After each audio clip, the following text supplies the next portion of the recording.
केंद्र सरकार ईपीएफओ कर्मचारी भविष्य निधि संगठन में बड़े बदलाव की तैयारी में है।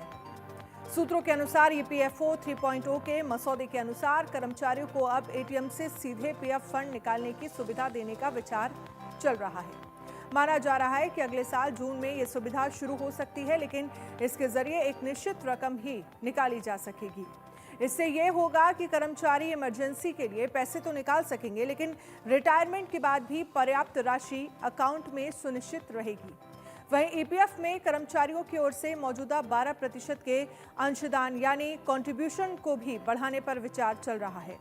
वर्तमान में कर्मचारी अपने मूल वेतन, महंगाई भत्ते और रिटेनिंग भत्ते का 12% योगदान करता है, जिसमें 8.33% वेतन पेंशन फंड है और 3.67% ईपीएफ में जाता है। अब आपको ग्राफिक्स के जरिए समझाते हैं कि एटीएम जैसा होगा ईपीएफओ का कार्ड। इसके फायदे क्या क्या होंगे। डेबिट कार्ड के जैसा ही ईपीएफओ कार्ड होगा। इसे ईपीएफओ विड्रॉल कार्ड कहा जाएगा। एटीएम से ईपीएफ खाते से पैसे निकाले जा सकेंगे।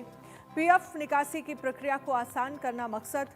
कर्मचारी संगठनों की लंबे समय से मांग, कर्मचारी को जरूरत के वक्त तुरंत पैसे मिलेंगे। निकासी के लिए निश्चित राशि तय है। रिटायरमेंट के समय भी सुरक्षित रकम का संतुलन रहेगा। तो ये फायदे रहेंगे। अब ग्राफिक्स के जरिए पेंशन स्कीम में क्या बदलाव होंगे, इसे भी आप समझ लीजिए। पेंशन स्कीम ईपीएस 95 में भी बदलाव का प्रस्ताव तैयार। पेंशन स्कीम में भी कर्मचारी अंशदान को बढ़ा सकेंगे और वर्तमान में लागू 8.33% के अंशदान को कर्मचारी बढ़ा सकेंगे। कंपनी के अंशदान में कोई बदलाव नहीं होगा।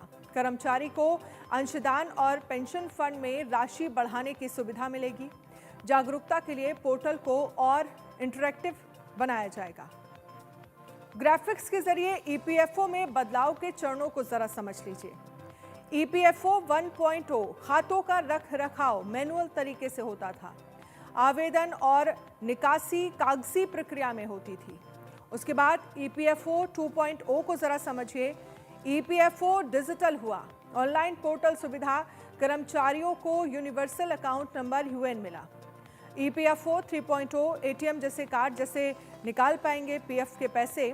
पेंशन स्कीम में भी कर्मचारी अंशदान को बढ़ा सकेगा।